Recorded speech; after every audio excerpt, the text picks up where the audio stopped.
पिछले पार्ट में तुमने देखा एक पागल डॉक्टर जिसने अपने बदले के लिए हदें पार कर दी। कभी किसी ने सोचा है इंसान को इतना बदल दिया जाए कि वो खुद को पहचान न सके।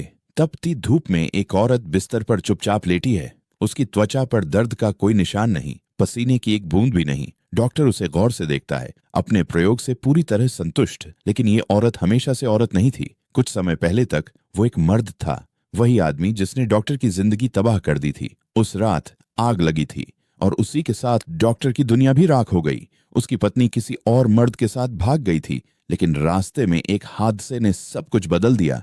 वह बच तो गई, पर उसका चेहरा मिट गया। सच्चाई को सह न सकी और अपनी बेटी के सामने ही इमारत से कूद पड़ी। उस मंजर ने बेटी का दिल तोड़ दिया। उसे ठीक करने के लिए डॉक्टर उसे पार्टी में ले गया। उम्मीद थी कि वो फिर मुस्कुराना सीख जाएगी, मगर वहां जियाओ शुआई नाम के एक आदमी ने उसे धोखे से जंगल में ले जाकर सब कुछ छीन लिया। जब पिता पहुंचा, उसने एक मोटरसाइकिल को तेजी से भागते देखा और जमीन पर पड़ी थी उसकी बेटी की जूती। कुछ ही देर में बेटी ने भी वही रास्ता चुना जो उसकी मां ने चुना था। लोग देखते रहे, मगर डॉक्टर के अंदर सिर्फ अंधेरा रह गया। एक रात उसने उसी आदमी को सड़क पर देखा।